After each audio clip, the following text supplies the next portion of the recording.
of sharing your collection online. And we are happy to be here with Maria Teresa Natale. My name is Aida Vežić. I represent the Balkan Museum Network. It's an organization that is one of the partners in the Horizon European project called SHIFT. We are also very happy as Balkan Museum Network to be collaborating with Michael Culture Association. And this collaboration with Maria Teresa Natale is a product of such strategic partnership. The SHIFT project started 2.5 years ago, so 13 partners representing companies, heritage institutions, but also academic institutions have embarked on the road of developing different technology supported tools, the tools that will make heritage more attractive but more accessible for everyone, and especially more accessible for disabled people. We have 2 articles, one about the SHIFT project and one about the latest audio toolkit on Europeana Pro. So I will share these links in the chat that you can read more what the SHIFT project led by the company Audeng has managed to have as the result of this audio toolkit. I'm specifically speaking about technologies which are text-to-speech, emotion recognition, and sound create immersive experiences that bring heritage to life. This is one of the webinars in the series of webinars we were giving, and I will also share the link to the SHIFT, because there you have a playlist of all the that you can watch the recordings of. Also, please follow the SHIFT on different communication channels, because now in the last 6 months of the project, we are excited to bring you more news about other toolkits of the SHIFT project, such as, haptic, how we transmit the touch feeling to visually impaired and blind persons, and other very interesting findings about making culture heritage more attractive to people with disabilities, disabled people. Today, Maria Teresa has really prepared an exciting content, so listen carefully, because you will hear a lot of interesting information about metadata, European Data Model, about how to make effective digital content to be shared with Europeana, and many other topics. Maria Teresa Natale is a senior project manager and the coordinator of Museo Hub, notably the trusted aggregate of Europeana Initiative, a data space for culture heritage, and this is supporting museums across the globe. Museo is managed by Michael Culture, a European trans-sector and trans-domain network for digital content and its commitment. Maria Teresa, thank you for sharing 20 years of your experience related to digital culture heritage, and we are really excited to have you here with us. The floor is yours. Thank you, Aida. First of all, of course, I thank you, Aida, Leila, and the Balkan Museum Network and the SHIFT project for hosting us and for this nice cooperation between the Michael Culture Association and the Balkan Museum Network. I will immediately share my screen, because you have already presented me. Yes, now we close. Give me 1 second, because we closed before and restarted, and so I have to. Oh.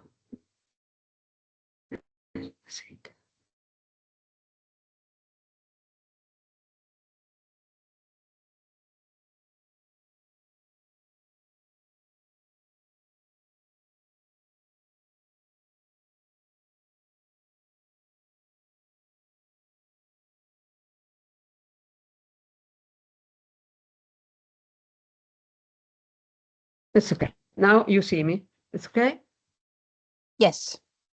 Yes, okay. I'm sorry. So just a few words about MCA, the network for which I work. This is a European trans-domain network for promotion and valorization of digital cultural content, and it is a no-profit organization based in Belgium, but his premises are in Paris, and the members of this association are cultural institutions, research institutions, and even ministries of culture and private and public organization.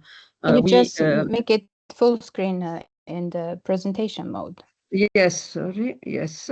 Okay, yes, we support the digital transformation of cultural heritage institution. We think that digital cultural heritage is really a tool for innovation and societal issues. We advocate for the place of culture in European policies and programs, preparing several documents. And then, as Aida said, we manage Museo Hub, the trusted aggregator for European Museum in Europeana. We do a lot of cooperation projects at the European and international level, and we are member of several networks in Europe with which we cooperate at different level, and we are also members of some expert groups in Europe. The topics on which we are working are societal challenges, education, climate action, innovation, network and cooperation, diversity and inclusion. A big topic is preventing illicit trafficking, and we are one of the major network working on this topic, and then heritage preservation. But as said, today I will speak more about the aggregation of content for Europeana. As Aida said, I am the coordinator of Museo Hub, and Museo Hub is really a reference point for European museums, but not only, also other cultural institutions like libraries or NGOs hosting museum collections. And we provide services, practices, training, help desk, documentation on several topics, as you will see in the presentation of today. So we can say that Museo is really a bridge for the institutions who want to join to Europeana, either new cultural institutions who never did it before, either institutions who already aggregated content and want to update it. I would be very glad if in the chat you could say your name and your affiliation, so that I can understand the typology of public which I have in front of me. And so, one more time, we are not in the presentation mode, just to have bigger slides. I'm sorry? The PowerPoint is not in the presentation mode. If you can just show it's it. Not in the presentation? You didn't see the slide before? No, we see. Just to make the highlight. You know how you do the presentation. Sorry, no, I don't understand what I have to do. In the sense that now I have the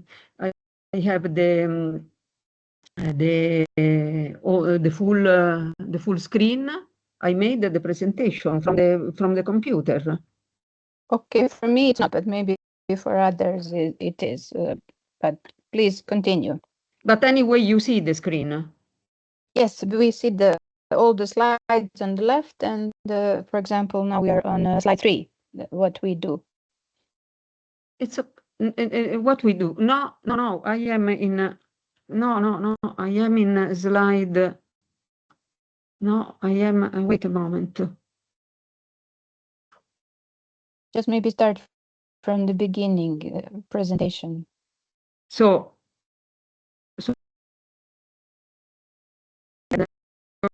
The presentation. Our topics, do you see it?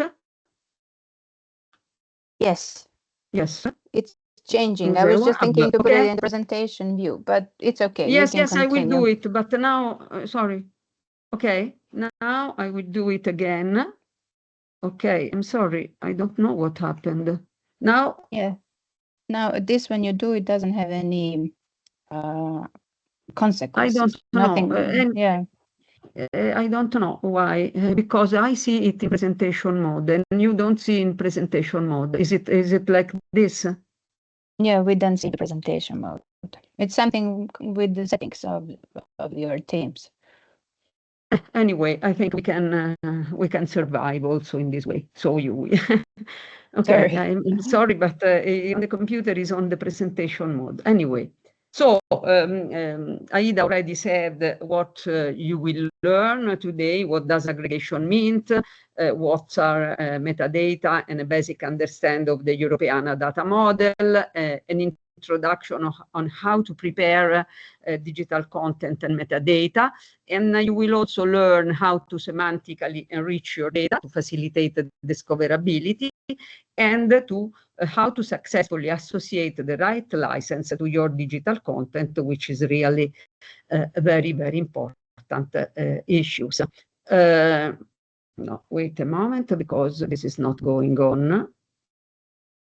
Piotr suggested that you stop sharing. Okay, I have to say, I must not put the presentation mode. Otherwise, it seems that it doesn't go on. Anyway, what's an aggregator? An aggregator, like Museo, the aggregator I am representing, is an organization that collects metadata from a group of content providers and distribute them to other platforms like Europeana. But the aggregator is not only a technical tool, it is really, let's say, an entity which gives training, help desk, and which help implementing standards to facilitate all the process. And we also provide domain-specific expertise, because we are supporting different domains like either museums, galleries, and also libraries. In Europeana, there are several domain and thematic aggregators. There is a page dedicated to this. Thematic aggregators means aggregator for fashion or for 3D, while domain aggregators are serving specific domains, like, for example, archives or museum, as we are. But there are also national aggregators. In some countries, there are, not in all countries, they are already set up, but where there are national aggregators, if you are interested in sharing content with Europeana, you should check if there is a national aggregator. Of course, we are speaking of the Europeana platform. I am sure that you know what it is. It's a platform that nowadays has 60 million of items, already thousands of cultural heritage institutions contributing, and it hosts different formats like text, images, sound, videos, and also a few 3D, because since last year the European Commission launched a campaign for increasing the 3D collections, the so-called Twin-It campaign, which will be replicated this year. And perhaps you don't know that new formats are under experimentation. For example, probably in next year or in a couple of years, there will be even the possibility of upload collection as data sets and not only items.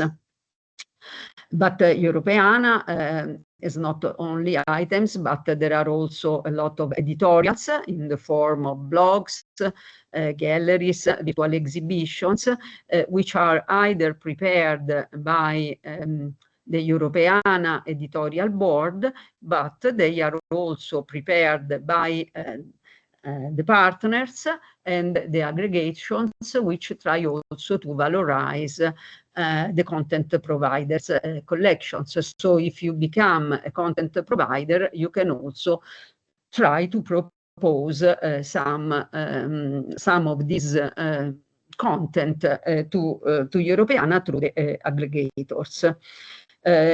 Another important thing is the platform Europeana Pro, which is a platform for professionals where you will find a lot of information about technological tools, advocacies, capacity buildings, materials, and so on. This is really a very important platform which was created thanks to the contribution of the Europeana team, but also all the working groups that in the years are contributing to Europeana. By the way, Europeana started in 2008, so it's quite 20 years. Another important thing which was inaugurated a couple of years ago is the Europeana Academy. This is another platform where you can find several courses that you can where you can register for free, of course, and where you can improve your knowledge on the digitization topics. All this, all what I said is part of the so-called Europeana data space. So we can say that Europeana is not only a platform, is not only editorial content, but it is really a big space made of digital content, of people who are contributing, of standards, of networking. So all of this, and of course the users who are using the content, all of this now is the Europeana data space. So why to join the data space? There are different reasons. First of all, because your collections will be accessible to an international audience via the platform. Then you will learn during my presentation what does it mean metadata enrichment and standardization, but using standards and enriching your content will be more visible and reach more easily the public. Of course, Europeana is also made of a robust technical platform, and so you can benefit from APIs, ingestion tools, aggregation services, and even in case participate in the development of some tools through project. Joining the data space means also networking and collaboration opportunities, because you can also enter in the Europeana network made of thousands of experts, of people working in cultural heritage institutions, which can contribute even eventually in projects which are launched by the European Commission. And so to be sure that your institution will in a certain way contribute to the European strategy for data and the digital decade targets. It's important also that you think about aggregating your content, because this is important for long-term digital preservation. And so in this way, it's important that you work for a sustainable reuse of cultural heritage in education, tourism, research, and creative industries. The most the more content you aggregate, the more you will be seen and in a certain way reused. So now this was, let's say, a little bit of introduction, but now we will have a little bit more technical presentation, but not too much. It's a presentation that anyway everybody of you can understand. So this is just I cannot connect the answer, but this is something where a question on which you can reflect. How familiar are you with the following topics? The Europeana Data Model, mapping metadata, semantic enrichment, right statements, and licenses. At the end of this webinar, probably you, if now it's one, probably you will know a little bit more. At least you will understand how to orientate yourself with these topics. So, what is the process of data ingestion? Data ingestion is the process of sharing data with Europeana so that your items are added to the Europeana database and will be shown in the Europeana websites. So you see in the flowchart, you have the cultural institution, in the middle, the aggregator, like me, with that represents Museo in this case, and then finally the Europeana platform. But unfortunately, it's less easy than it seems, because the process is quite complex. Of course, the process starts from the very beginning, because you have, of course, cultural collections. You have to digitize them. You have to make policies to see if digitize everything or digitize sections after sections. What, of course, is more logics also according to the funding and the staff resources and so on. But once that your content is digitized, you must publish it online, and you can publish it online or in a digital library, or even in dark repositories. But in a certain way, the content must be accessible online. Then you will see that you will have to sign an agreement with Europeana, and this is the part of the institution. Then the aggregator part starts, because the aggregator will prepare the content in a way that at the end it will be ingested by the Europeana Foundation. But this we will see it slowly. So let's start from the beginning. What are metadata? I'm sure that you all know that metadata are not the content. Metadata are information about the data. And of course, they play an essential role in making the content recognizable, selectable, and manageable over time. There are many categories of metadata. The first one, and you are used to them if you are cataloging your collections, are descriptive metadata, which include all the information that describes an object and that can be used for subsequent identification and discovery. So the title, the subtitles, the authors, the material, technique, inventory number, description. These are only some of them, but of course there are other descriptive metadata for the specific domain. If it is a book or if it is a statue, there are of course different descriptive metadata, which usually the curators and the catalogers use to describe the content in their collection.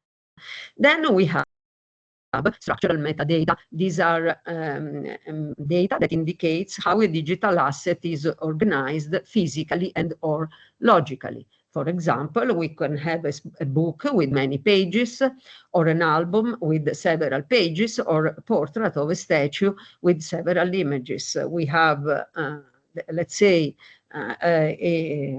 one object with, which is composed of several items.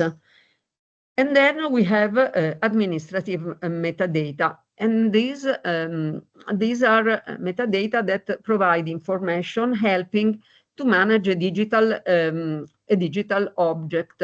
So, for example, they can be information on repositories, information on intellectual property, information on reuse. And so all these are administrative metadata. So let's make a short exercise. You can also answer in the chat an exercise on metadata types. While searching for an article in Europeana, you discovered that the painting known as the Milkmaid was made by Johannes Vermeer. What kind of metadata are the Milkmaid and Johannes Vermeer? Select one of the options: structural metadata, descriptive metadata, administrative metadata. I just breathe and give you 10 seconds to answer, but I'm sure that this question is quite easy for you.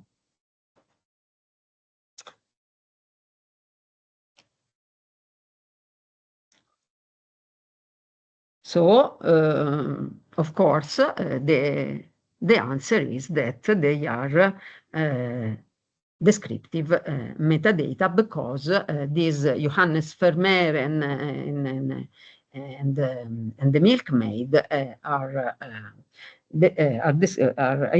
metadata describing the object. Then let's start to speak about the Europeana Data Model. You know that if you are working in a cultural institution which has museum collections or other cultural collections, of course, they are cataloged. And when you catalog them, you can use local standards or national standards or even international standards. It would be very easy if everybody used the same standard, but this is not the case everywhere. And so let's say that Europeana has created a data model which, let's say, could be good for all the domains. Up to now, it has been tested with several domains, and the one where there are more problems are the archives. Because the archival documents has several layers, and this is not yet very well managed by Europeana. But let's say that for museum and the library domains, it works quite good. It is a development of ESE, in the Europeana Semantic Elements, which was the first data model born in the library domain, and then developed. It is quite flexible, provided that there are the metadata of several of all the institutions can be very complex, but anyway, it is flexible, and it accepts simpler description to more complex descriptions, provided that some of the fields are mandatory. The Europeana Data Model, this is perhaps one of the more complicated slides of my presentation, has three basic classic of metadata. The one is called EDM provided CHO, which is a class for descriptive and structural metadata. It means that this class then has a lot of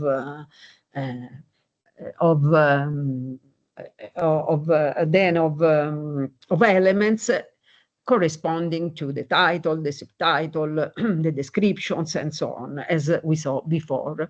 Then we have another class that is called ADM Web Resource, and this manages administrative metadata, in particular the digital representation of the objects. So it means the metadata about the digital surrogate, like the author of the digital resource, the format, the rights. Before I showed you the image of the milkmaid, this is let's say the milkmaid is a painting in the Rijksmuseum in the Netherlands, and so the descriptive metadata are for this painting in the museum, while the administrative metadata are for the digital surrogate. It means the picture that has made of this milkmaid, and which have their own metadata. And then there is another class, which is ORE aggregation, which is very important because these are the links that allow the user to arrive either to the card on your website, to the card where you have described on your website the object, or the direct link to the digital objects, so the direct link to the image itself. So here I've made another exercise where I say Tom Jones is the photographer who took a picture of a painting in a museum. To which core class of metadata does Tom Jones belong? ADM provided CHO. CHO stays per cultural heritage objects, or array aggregation, or web resource.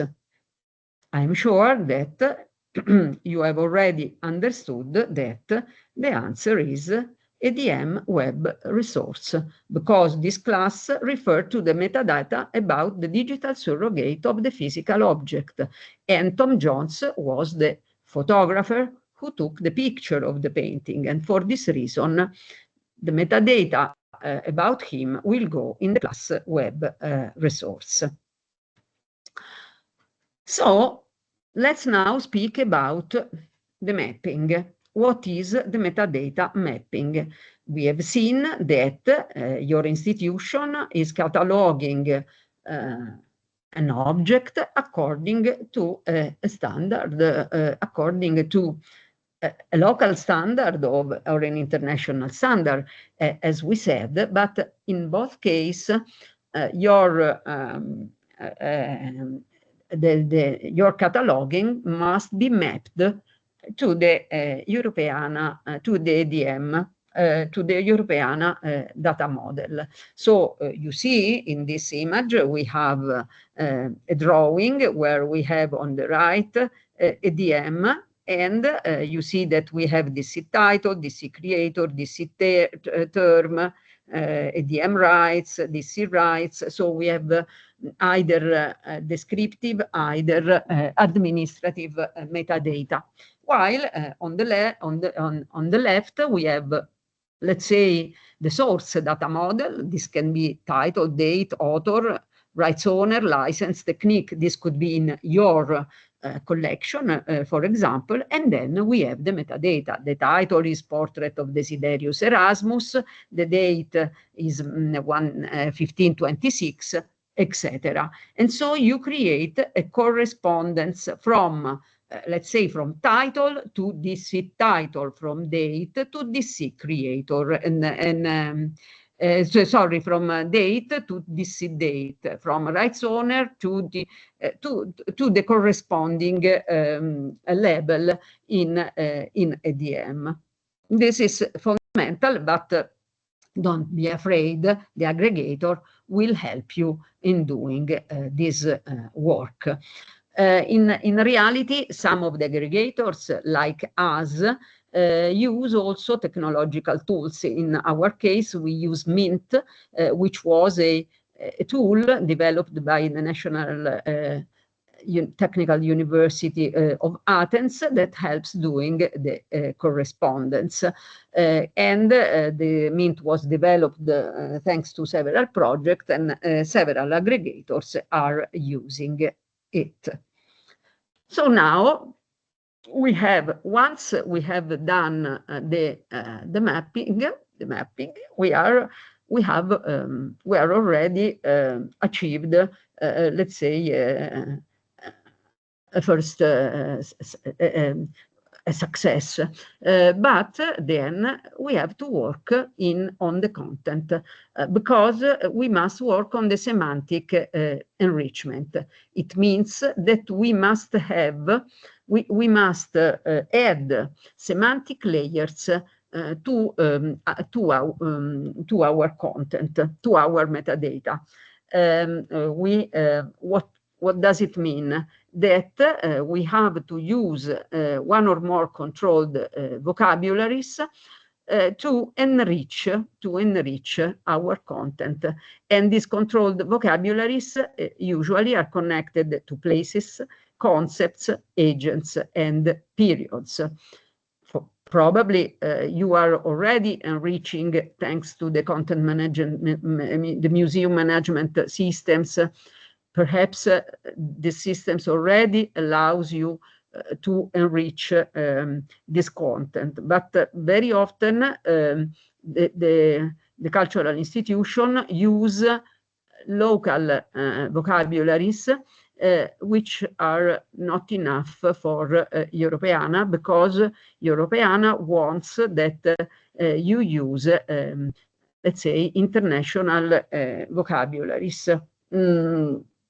You see that these are the most used: Wikidata, GeoNames, the Art and Architecture Thesaurus of the Getty Museum, and VIAF. You see that with TGN and GeoNames, you enrich places. With AAT and Wikidata, you enrich concepts. With VIAF and ULAN, you enrich agents. It means that they are authority files of all people and institutions. And for period, again, you use Wikidata. We can say that the more and more Europeana is, and the institutions are using Wikidata, because Wikidata is a database which is enriched every day, and especially it is really multilingual, because I don't know now how many languages are supported by Wikidata. And even if you are missing a concept, you can add it in Wikidata in English and in your language. While if we think of the Art and Architecture Thesaurus, which is really a very important thesaurus of the Getty Museum, but it is not. We cannot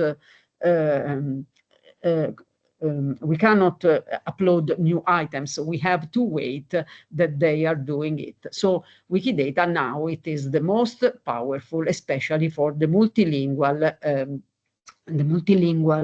point of view. And so semantic enrichment is crucial to improve discoverability of cultural objects in Europeana. And this, we will see that this has to be done not necessarily with all the vocabularies, but we will see that more vocabulary we use, and more our content can be found by the users. Here I made an example that, for example, the Last Supper of Leonardo da Vinci, we could reach Milano, the place where it is preserved, with TGN or GeoNames, the name of the artwork, Last Supper, with Wikidata, Leonardo da Vinci with one of the authority files vocabularies, and Fresco with Wikidata or AAT. Let's say that this is one of the most of the more demanding work before aggregating. Another important things are the right statements. Of course, when we publish content in Europeana, but in reality, even if we publish some content in a blog of the museum, we should take care of these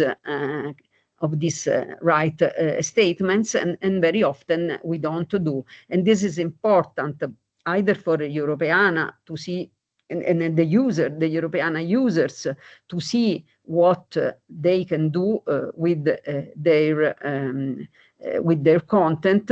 And so this is also important to inform, because if you don't show your right statements, the users does not know what to do, what he or she can do with the content he is looking at. And for this, after a long work, Europeana has arrived to select 14 right statements. In reality, in the world, there are more right statements, but this was done with a collaboration with the Creative Commons and the Right Statements org in the US. And so at the end, there are 14 right statements that are accepted by Europeana. You see on the left to the public domain or the CC0. So in this case, the content is fully reusable, even for commercial purposes. And then you have the C6 licenses of the Creative Commons that with the mixture of buy, share alike, not commercial, and no derivative, with the mix of them, the content can be more or less open, but in any case, it will be reusable. Then, taken from the rightstatements.org, Europeana has selected other six right statements that you can apply. First of all, important is that the CC BY and the public domain, the CC and the public domain, you can use them if you are the owner of the content. But sometimes you don't know if you are an owner, or another person is the owner, but you are using it in your institution. And so you have you could use, for example, your orphan work, because you are not sure who is the owner of the rights, or you must use in copyright, because perhaps you have contemporary artworks or works where the delay of 70 years is still there, and so the resources are not free. And then there is an important license that a lot of institutions use, even if they are the owner of the content, which is educational use permitted. I'm living in Italy, and for example, the Ministry of Culture does not allow libraries, museum, and archive to publish the content under Creative Commons licenses, but they allow the educational use permitted. So a user can use this content if it is for educational reason and not for commercial purposes. Europeana, considering the complexity of this framework, Europeana has prepared several documents, and one is the Europeana Publishing Framework. And this is really very important because according to the quality of your content and the information you give, either in terms of enrichment, either in terms of reuse of open license, then your content will be reached more easily and found more easily by the users. And their slogan is, the more you give, the more you get. And the quality is expressed in tiers, let's say in levels. We have either levels, tiers in metadata, either in content. So as regards metadata, there are two elements that allow you to achieve a better tier. One is the language, so you have to add the language in which the metadata are provided, but this is something where the aggregator will help you. While then you have to enrich each records for subject, places, people, and time spans. You are not obliged to enrich all of these elements, but you will see that if you don't enrich, you will be in tier A, and so you will not be visible at all in Europeana. If you enrich at least with 2 vocabularies, and also you will give the languages, then you will arrive at tier B. And if you have more,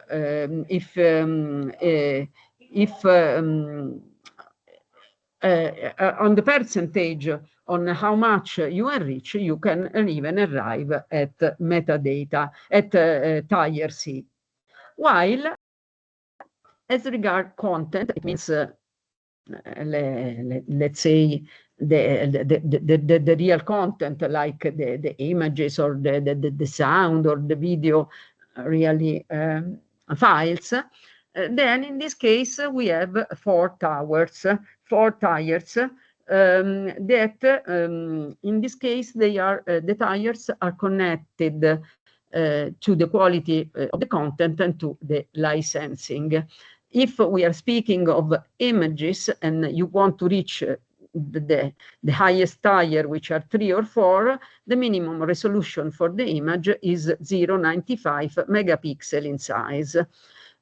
While to reach level 3 or 4 regarding licenses, you need to choose one of the Europeana that allows free reuse and provide a direct link to the digital resource. So if, going back, if the image respects the dimension wanted by Europeana, and if you, for example, you have even a license only for educational use permitted, which is quite restrictive, you will reach level 3.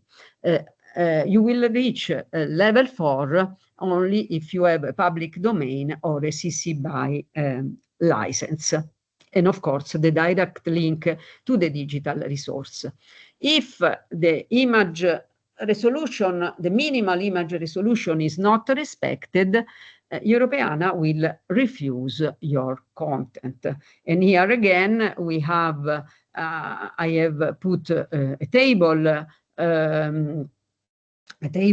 summarizing the content tiers, but we will not go in depth, but you will have them in with the slides.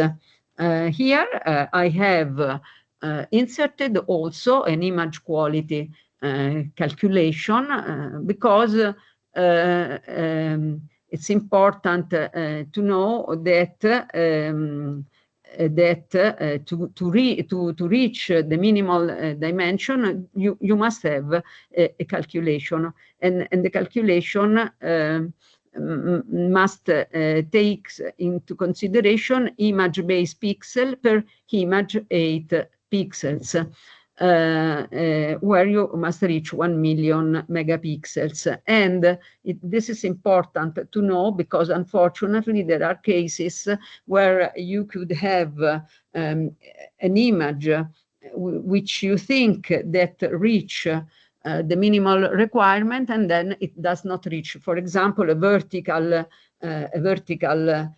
image, which is very thin because for some reason it is cut, and it could not reach the requirement. And for this reason, I gave you the formula. Here you can see we have an exercise where you see that image A has 1299 per 899 pixel, and the second one is 700 per 484 pixel. The image is exactly the same, but this is a Colosseum in the Middle Age, but only one will reach the level 4, which is the image A, that will have a minimum size of 0.95 megapixels. Of course, as I told you before, to reach level 4, we must be sure that it has an open license. So, as I said, or a public domain license or a CC BY. Then we have the data exchange agreement. I already anticipated it before. This is an agreement that is signed not between the content provider and the aggregator, but within the content provider and Europeana. And according to this agreement, you submit all your metadata in CC0. It means that all your metadata are free to be reused, while for the content, you choose one of the 14 licenses that we saw before. When I told you that Europeana started in 2008, and they immediately, after a couple of years, applied this agreement. And several cultural institutions were not glad, mainly the museums, because they said that it's not nice that all long descriptions are released in CC0, and even there are some countries like in the UK where the descriptions of the cultural heritage objects are copyrighted. Okay. But on this, Europeana didn't change his mind, and especially at the very beginning, some museums gave very poor description.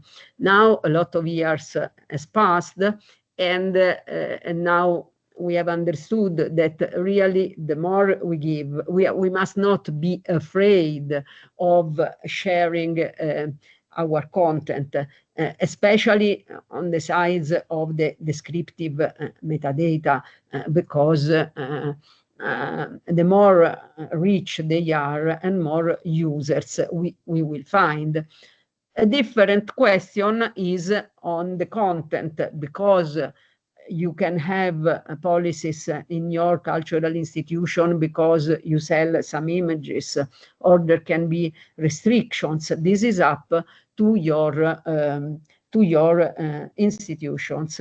But you must understand that the open access process is started and it will not stop. The content will be more and more open, unless copyright reasons, because of the years which did not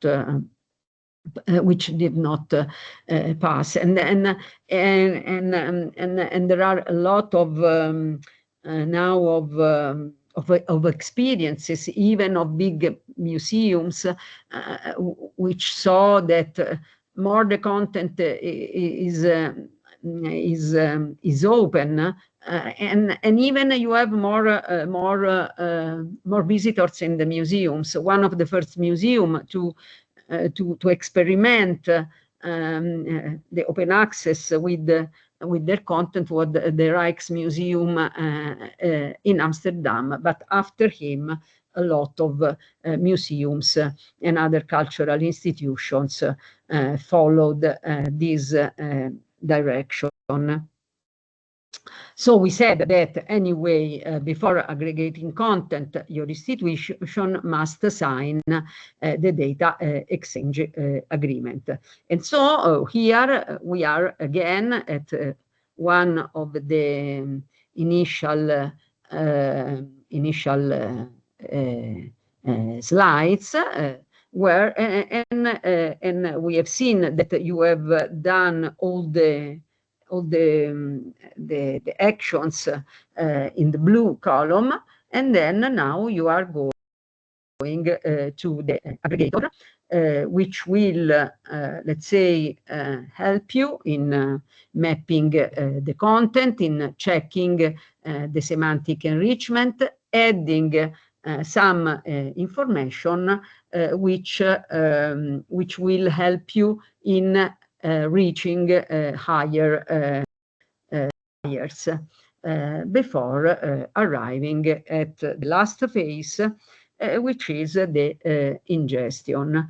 And the ingestion, according to the Europeana glossary of term, is the process of collecting, mapping, and publishing data from the data provider to Europeana. So really, the last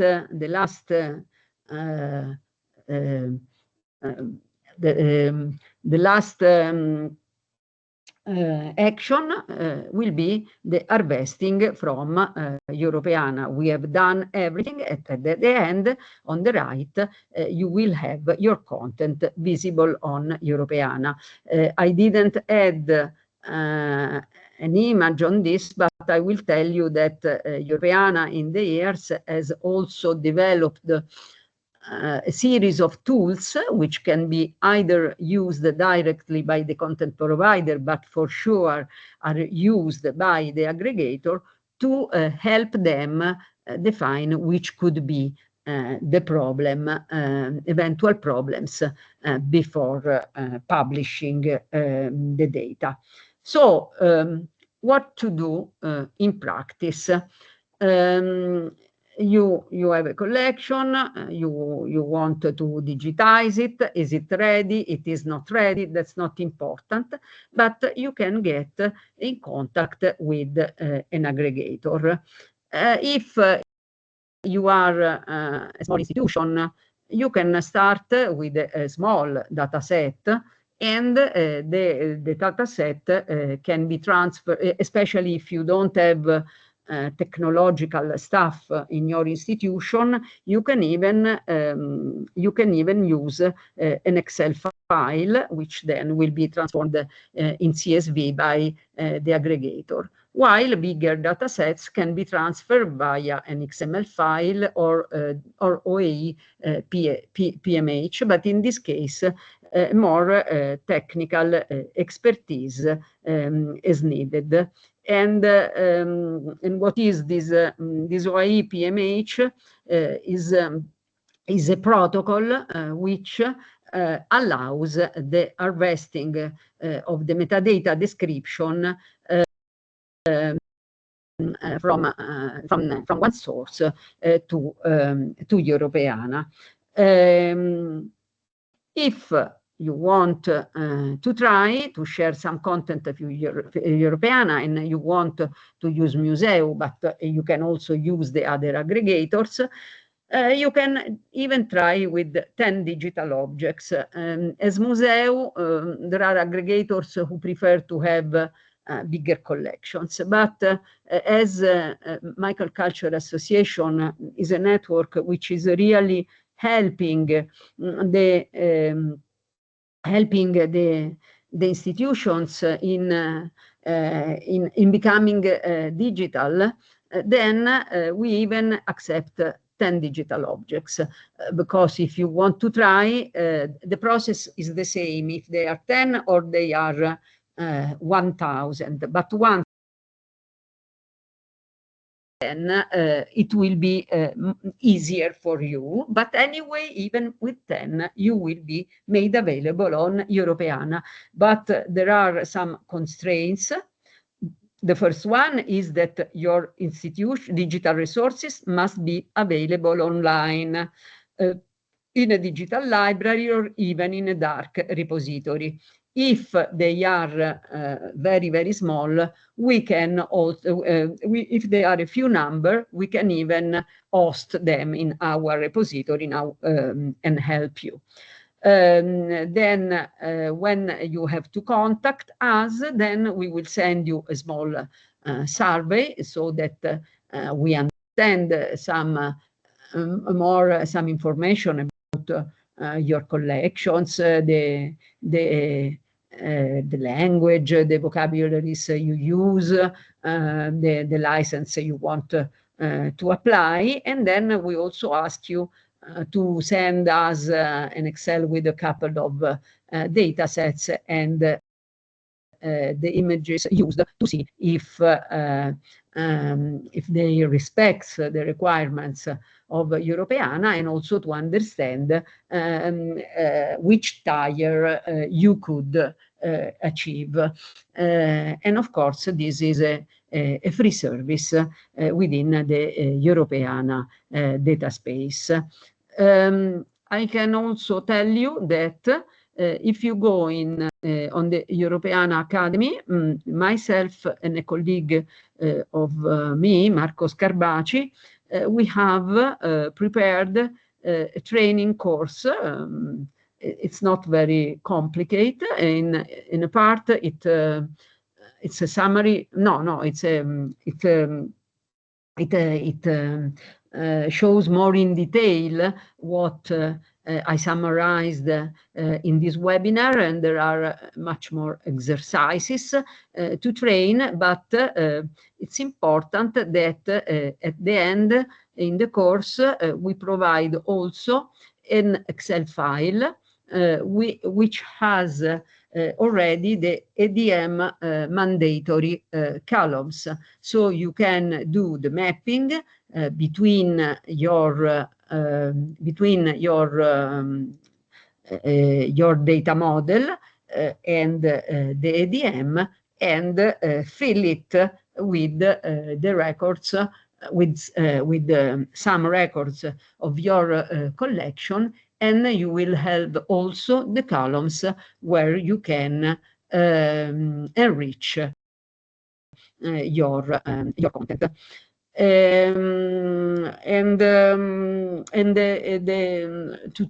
Let's say to do this training course, at the end you will have even a certificate. It's not a university certificate, but anyway, it is something that show that you have arrived at the end of the course, where you can only do the first part, or you can also train with this Excel file. So finally, I will leave you some time for questions if there is something that you have not understood, or if there are special questions. But by the way, I will invite you as a favor to fill in this survey on the current level of digital transformation of galleries, libraries, archive, and museums, which is part of MCA activity within the Transform project, which is really a project where we have to if possible, to measure and to see the level of digital transformation of the cultural heritage institutions. And so we would be really very glad if you answer to this survey, which is not complicated. And is not only does not only include, it's not only connected to Europeana, but it is on more activities. So this is my presentation, and here you have my contacts, either the contacts of myself, but also the contact of the Microculture Association. Now I will stop sharing and thank you very much for this fantastic presentation. I will invite participants, if they want, to turn on their cameras and be courageous to ask the questions by unmuting the microphone. We have 20 minutes or so for some questions. If you don't want to ask them directly, you can write them in the chat. And thank you very much for telling our participants about this opportunity to go more in depth to Europeana Training Academy. So all these topics which were now presented in 1 hour, as you say, go much more into depth. But I would also like to say that part of the partnership between Balkan Museum Network and Microculture is that we are looking into identifying museums that want to take on this journey of making their digital content available in Europeana. So if you are one of those museums that have some digital collections, online or offline, and that you are thinking, how to reach global international audiences by integrating into Europeana, we will be looking, after this introductory workshop, we will be looking into more one-on-one or smaller groups webinars with concrete museums and concrete data sets and digital objects that can be integrated into Europeana. While yes, I Maria, want to say that yesterday I received an email of a Polish museum, and it's incredible because they started on the Excel file on the European Academy, and then they contacted me. But usually we are in contact with institutions which are interested, and then we have a small conversation, we have a direct call with them, and the collaboration begins. You must be aware that the process is not finished in a week. Even if you only want to publish 10 items, sometimes is needed. But what's important is that we have found a methodology so that even if you don't have at all technical expertise, you will be able to aggregate content for Europeana. that was actually in my head while you were talking, how can a museum calculate what resources are needed for them to invest in this process in terms of number of staff, how long will the process be in terms of time. You did mention that you have some tools that identify problematic areas, and I think that's really important for the museum to have some kind of a checklist to assess their own capacity and say to commit for this journey, and to say, okay, what is our baseline and how do we map all the steps that are needed from intention to be to the absorption of the content. So I don't know. Yeah, but I would say that the most important thing is that the cultural institution wants to do it, because then as I said, if we are doing it in a simple way, it's not difficult. And you can even reach tier 4C. It means the maximum.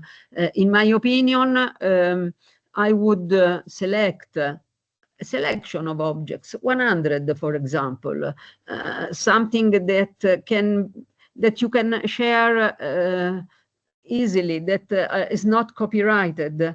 And then you can do it either with internal with your internal curators. But for example, there are you could use even for the enrichment. There are sometimes you could use voluntary people or stagiaires which are in your institutions. because I would say that the objects are cataloged, because of course if you are in a cultural institution you have inventoried them, and the minimal requirements of Europeana are the inventory metadata. Then if you have more descriptive metadata, it's okay, they are accepted, but the most important are the inventory one, and for sure you have them. So the most demanding part is the enrichment. And why I say this? Because this could be done in a fast way, but not effective. Let's say that we are enriching some monuments in Rome, okay? The Colosseum, and then some temples in the Forum, and then other excavations, and so on.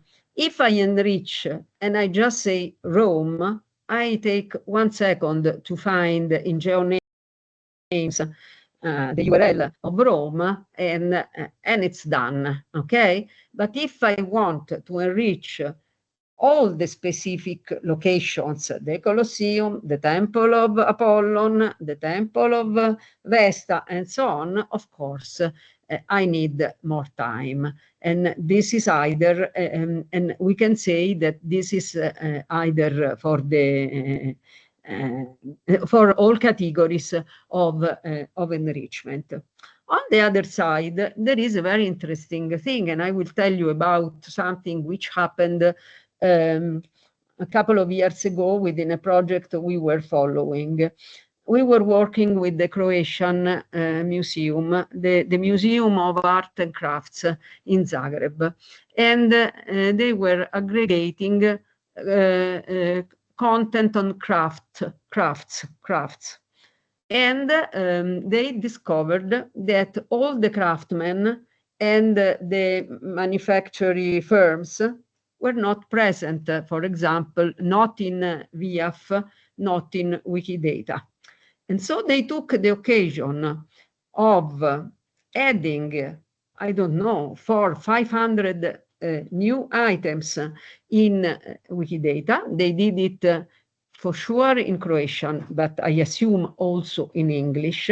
And so this was a big visibility for the Croatian artisans and manufacturers.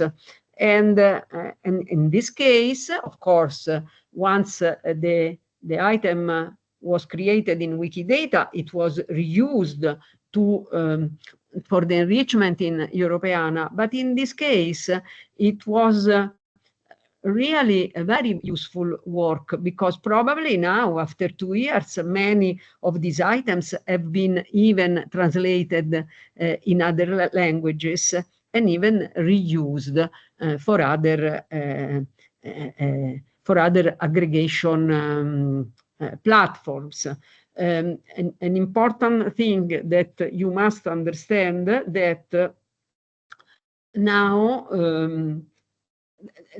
the content more and more will not be used only for one platform, but it will be reused for several platforms. There are several projects who are working in this sense. And this is not the case yet, because we are still working on several platforms. We will put our content in Europeana, then we put it in Wikidata, and then we put it somewhere else. But we will arrive in the future at the scenario where we will put our content somewhere. They call it pods, let's say a place, and then the other platforms will arrive to reuse your content for specific purposes, which is artificial intelligence, or which will be applications, games, whatever it is. It it is a process which will not be ready in one day. It will take probably still some years, but we cannot go back. This is the future. And of course, there will be always a level of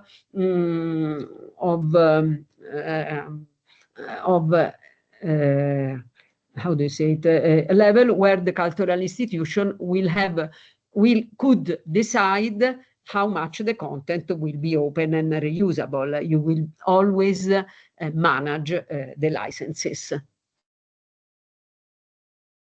Yes, very, very interesting. And I have so many philosophical questions in my mind. For example, now on social media, we often see AI-generated content. So how does Europeana fight this AI generation and false information? Because you mentioned, that the whole collections can be now sucked up. So how do we maintain this curatorial, validation, editorial role just to make sure that the content is genuine and that it's not, starting some snowball effect of some false information?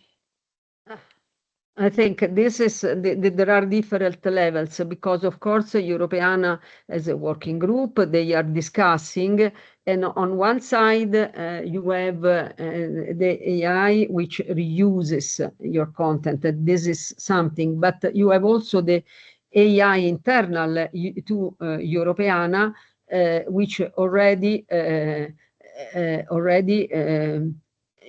exploit the content they have inside, for example, for the automatic translation, because one of the big problems before was the fact that not all the content is multilingual. This was one of the biggest issue in Europeana, which now is helped by the artificial intelligence, and that there will be other tools which will be useful in images, and the artificial intelligence is also used for detecting biases. There was a project working on detecting biases, and a vocabulary was created in several languages to see if there could be biases in some metadata, and alerting the public of a potential problems, and so I think that as usual there are in every tool there are very good things that have to be experimented before they become stable, and of course there are also problems, but they will be solved time by time. I would again encourage everyone to ask, but I have a question about, have you done any recording of experiences of different museums? For example, it would be, I think, useful and encouraging for other. I know that you're aggregate also for galleries and libraries, but let's say cultural heritage institution, maybe the Risk Museum that you mentioned as a flagship encouragement for other museums, because when the big museum did it, then others were encouraged that it's something which is useful for them. So have you ever maybe done this recording? No, I can give you an example of myself. I am besides working in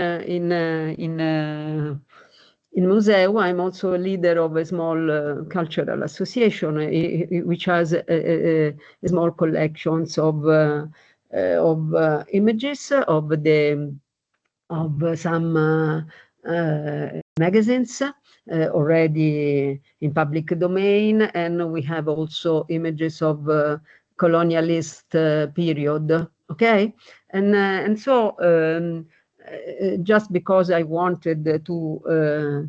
And we have also a huge collection of street art images, and you know that street art is something that more or less is very often under copyright. And so I wanted to experiment because now I am a little bit more expert, but before I was not very much, especially on enrichment and so on. And so we tried with some content of this association, and really I thought, yes, if I am aggregating 500 objects, who will find me? I'm not the Louvre or the Rijksmuseum. And in fact, this was not the case. For the street art museum, our content was reused a lot because it was a modern content, a contemporary content. And so for some reasons, it was reused a lot. I saw it in presentation everywhere, and each time they buy, it was CC BY, so the name of the association who provided it was visible, and this was of course a source of possible networking, of possible future projects. And another thing incredible was the fact that once we were contacted because a user found an image on Europeana, and this image was awful. It was from an old magazine. It was not very nice, but this was a girl who was making a biography of his uncle. And he was very much interested in this image because there was a man on a motorcycle, and she was interested in the typology of this motorcycle, and she asked if we had some other pages of these images. And so these things, this I think explain why it is important to aggregate. I lost sometimes, but at the end it was useful for somebody, which we would have never thought. And so we must not be afraid that they will lose our content, because anyway, if your content is available even only on your website, then everybody can take it, even if they are not allowed, and perhaps reuse it, change it, and so on. But if you're doing the things in the proper way, for sure, if you express exactly the license, probably you will be respected, and so your museum or your institution will be quoted, and something brings to something. I've experimented this in my life. If you don't do anything, you remain there. But if you do something, something happens. And what we do with the transform is to say that in this digital transformation, you must also face eventual failure. You try. You fail, okay, you change, you do another thing. But if you don't try, you will never know. These are really perfect words to end our webinar, really on optimistic note. I will leave my curiosity regarding evaluation methods, because being an evaluator, I'm very much interested into looking more into criteria of success for a museum, because is it just number of times that the content was reused, or it's something, more in terms of qualitative indicators, but we can park that evaluation question for some later discussions. I would really like to thank you, Maria Teresa, for sharing so fully, and your experience is really valuable, especially this last example of your association. I think that we managed to inspire you, but you have opportunity to say if we did in this evaluation, that Leila has just shared the link in the chat, so you can take a few minutes just to express how satisfied or not satisfied you were with this webinar. Yes, and I will send you an updated version immediately of the slides, and I will, and you can share with the participants. And I again ask them if they can answer to this survey on digital transformation. This would really be very helpful for us, and I wait that you write me for eventual possible aggregation. or eventual aggregation or any question you have, perhaps you did not have the courage to ask during the webinar, but if you have information that you want to know about enrichment, DA, ADM, everything we spoke about, I am very glad to answer you. And we thank you for that openness. And so don't be shy. If you were shy asking questions, don't be shy in writing. I wish everyone a nice rest of the Wednesday and rest of the week. So watch out for the opportunities for the next webinars within the Shift and Transform projects. Have a lovely day, everyone. Bye-bye. Bye.